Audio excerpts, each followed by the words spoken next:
Hello everyone, it's Annie and I'm here today with my June TBR for Pride Month. I am so excited. I love making this TBR because of course for Pride Month I want to read as many queer books as possible. Not that I don't do that throughout the rest of the year, obviously, but yeah, I want to make an effort and I have some really exciting books that I'm very excited to read during June. So let's get started.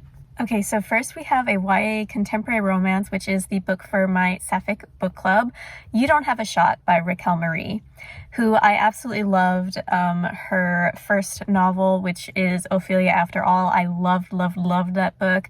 And this book is a sports book, and I do love sports gays. So this book revolves around Valentina Val Castillo Green, whose life revolves around soccer. But one day she incites a fight in the playoffs against her rival Leticia, and basically everything blows up around her, and everything she's been working for seems to have disappeared because she incited this fight. So instead of staying home for the summer, she goes to her soccer camp to be a counselor or to co-captain a team, and her rival Leticia also happens to be there, and they have to co-captain together and learn to like each other, and I'm assuming fall in love with each other as well. So I don't know, this seems really fun. It seems quite similar to She Drives Me Crazy, that book, which is not about soccer, it's about basketball. That was a great book, also enemies to lovers, so I am very excited for this one. Okay, so next we have possibly the book I am most excited for out of this entire year, Translation State by Ann Leckie. Okay, I am so excited for this. I'm going to try and keep this short because I could talk about this book for hours and hours, and I haven't even read it yet. I am so excited for it, okay? So this is a continuation, not of the same characters, but it is set in the same universe as Ann Leckie's Imperial Raj series, which is Ancillary Justice, Sword and Mercy, and also Provenance. So she has a bunch of books set in this universe, and I'm so excited to be back in this universe. Okay, it's been way too long. Yes, I am so excited. Okay, it follows Enay, I'm not sure how to pronounce it, where their grandmaman passes away and they inherit something entirely unexpected, a diplomatic assignment to track down a fugitive who's been missing for over 200 years. No one actually expects them to succeed. It's an empty assignment meant to keep them occupied. Ooh, we have neo-pronouns in this. Oh my god, I have read this description before, I just forgot. So to keep Hare occupied. But Enay has never had a true purpose. No one ever expected Hare to do more than care for grandmaman. So Z is determined to accomplish this task to the best of her ability. We love Ann Leckie having a non-binary main character. We love that. Now we have Reet, who knows nothing about his biological family. He loves his adoptive parents, but has always secretly yearned to understand his identity, the roots that would explain why he seems to operate just a bit differently. After all, no one else hungers to study the world by ripping it apart, by slicing into those around them in order to make sense of things. So when a political group approaches him with the claim that he has ties to a genetically mysterious long-deceased family, Reet is only too eager to believe them. Alright, and now we have a very interesting character named Kven, who was created to be a Presbyter translator, who, if you've read Ann Leckie's series, you are familiar with the Presbyter. The pride of their clade, they always had a clear path before them, learn human ways, and eventually make a match and serve as an intermediary between the dangerous alien Presbyter and the human worlds. The realization that they might want something different isn't optimal behavior. It's the type of behavior that will have you eliminated. But Kven rebels anyway, determined to find a way to belong on their own terms. I love these characters so much. Okay, I am really excited. Ann Leckie is just a master at space operas and world building, and I just love everything about this. I just love it. Okay, so now we have another YA I'm super excited for. It is You're Not Supposed to Die Tonight by Kaylin Bayron, who I read The Poison Heart, which I absolutely loved. It was one of my favorite books of last year.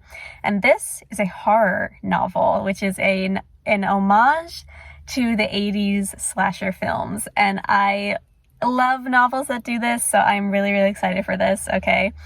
So Charity has the summer job of her dreams, playing the final girl at Camp Mirror Lake.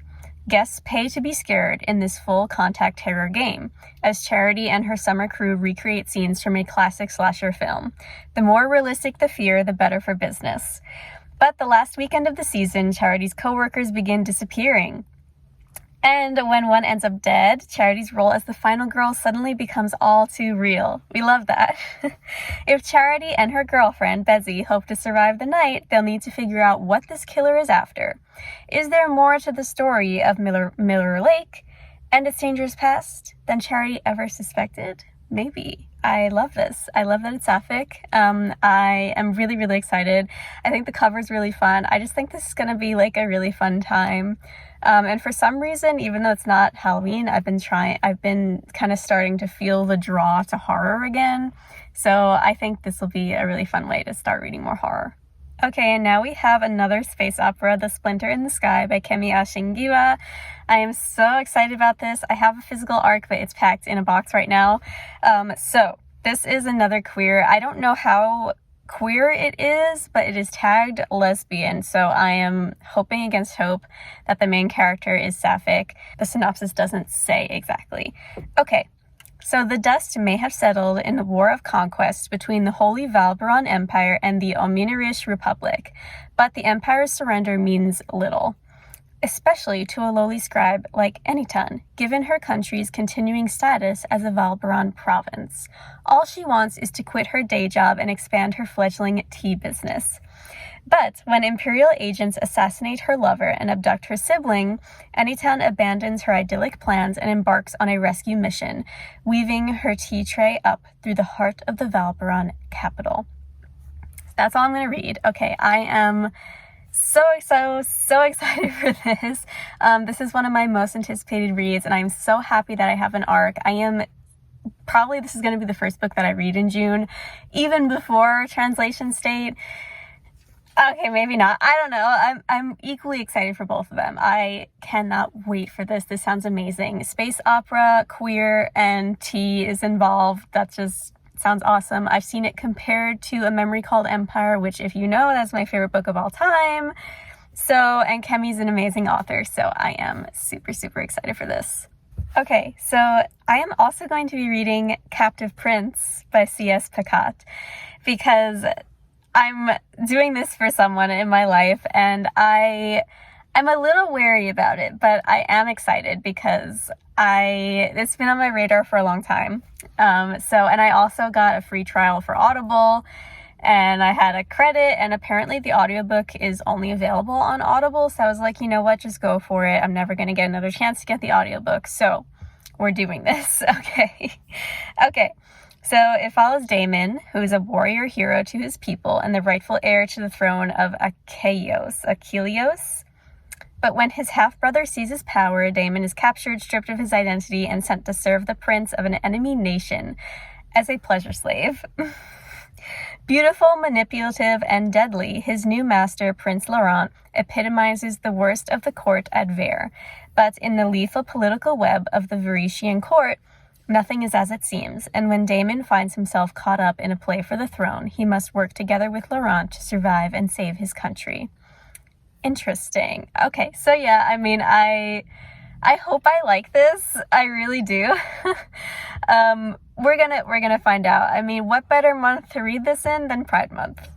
Okay, so now I have 2 sequels that I'm going to read, so I won't get into the synopses too much because I don't want to spoil anything. But the first one is The Battle Drum by Sara El Arifi, which is the sequel to The Final Strife, which was an amazing 5-star African-Arabian inspired first book in an epic fantasy trilogy, and it was amazing, and it is sapphic, and I really loved it. Like, it was so creative and so amazing. So if you read The Final Strife, you know that the ending was like super shocking, and it kind of left you on a cliffhanger a little bit. So I am really excited to read this. Okay, I'm not gonna read any of the synopsis because, again, I don't want to spoil anything, but safe to say it's going to be amazing. I also have an ARC on NetGalley, so we're going to do it. And the second sequel and the last book of this TBR is Furious Heaven by Kate Elliott. And this is the sequel to Unconquerable Sun, which is a queer, gender-swapped retelling of Alexander the Great's life in space. Now, I gave that book 4 stars. I did really like it. There were just some weird things that I wasn't a fan of, but I liked it enough that I'm definitely going to continue with this second one. And again, I don't want to give spoilers, but it's just a really cool concept. I really love the idea of, like, first of all, queer space operas, obviously, but also historical figures retold in space through a queer lens. I just really, really like that very specific niche of books. So I'm very excited for this one. That is it for this TBR. Thank you so much for watching. I'm hoping to read more than just these few books, but I can't guarantee it and I don't want to overextend myself. So I'll just mood read the rest of the month if I do happen to finish all of these. So thank you so much again. Let me know what you're planning to read for Pride Month. And if you like this video, please like and subscribe to my channel for more bookish videos. And I'll see you next time. Bye!